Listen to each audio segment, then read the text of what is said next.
So এইটা হচ্ছে আমাদের ব্রেন, অ্যান্ড ব্রেনের সাথে নিচের দিকে কানেকশান থাকে, সেটা হচ্ছে আমাদের স্পাইনাল কর্ড।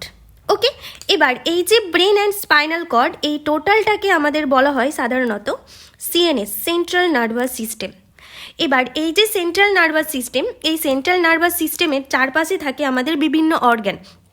সাপোজ ধরো এখানে হ্যান্ড আছে, এখানে ধরো সাপোজ স্টোমাক আছে। তো এই যে এই অর্গ্যানগুলো, এইরকম আরও বিভিন্ন অর্গ্যান কি আছে বেসিক্যালি এই সেন্ট্রাল নার্ভাস সিস্টেমের চারপাশে আছে। ওকে, তাহলে এই যে অর্গ্যানগুলো সেন্ট্রাল নার্ভাস সিস্টেমের চারপাশে আছে, এই অর্গ্যানগুলো কিছু ভলেন্টারি অর্গ্যানস আছে, কিছু ইনভলেন্টারি অর্গ্যানস আছে। যে অর্গ্যান যেমন হ্যান্ড, স্কেলেটাল মাসেল, এগুলো হচ্ছে voluntary muscle. Involuntary muscle, digestive system, এই সমস্ত অর্গ্যানগুলো হচ্ছে ইনভলেন্টারি অর্গ্যান। তো এই যে ভলেন্টারি ইনভলেন্টারি সব অর্গ্যানগুলো সিএনএস অর্থাৎ যে সেন্ট্রাল নার্ভাস সিস্টেমের চারপাশে আছে, এরা কি কাজ করবে বা কি ফাংশন করবে, কে কখন কোন কাজটা করবে, সেটাও কিন্তু ঠিক করে দেয় এই আমাদের সেন্ট্রাল নার্ভাস সিস্টেম। তো এই সেন্ট্রাল নার্ভাস সিস্টেম তো তাহলে এদেরকে কিছু মেসেজ পাঠায়, যে মেসেজটার তখন পেয়ে এরা কাজ করা শুরু করে দেয়। মেসেজটা কিসের থ্রু পায়?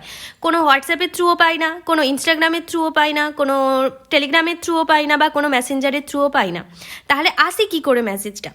এই যে বেসিক্যালি সেন্ট্রাল নার্ভাস সিস্টেম এবং আমাদের বডি অর্গ্যানগুলো, এগুলোর মধ্যে দুটো কানেকশান থাকে, দুটো তার থাকে।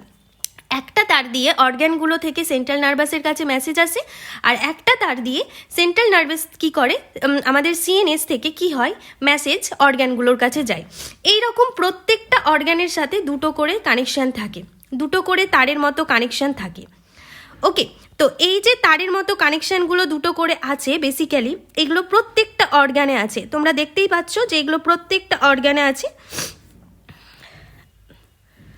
ওকে, এবার এই যে প্রত্যেকটা কানেকশন আছে, এই প্রত্যেকটা কানেকশন, এই যে দুটো করে অর্গ্যানগুলো আছে, এই দুটো অর্গ্যানগুলোকে আমাদের কি বলা হয়?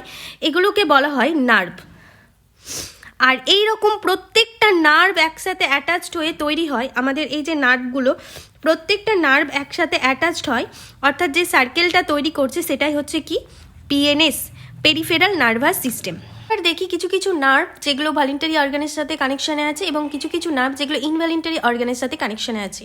যেগুলো ভলেন্টারি অর্গানের সাথে কানেকশানে আছে সেগুলো হচ্ছে সোম্যাটিক নার্ভাস সিস্টেম, যেগুলোকে আমরা বলছি এসএনএস, এবং যেগুলো ইনভলেন্টারি অর্গানের সাথে কানেকশানে আছে সেগুলোকে আমরা বলছি এএনএস, অর্থাৎ অটোনমিক নার্ভাস সিস্টেম।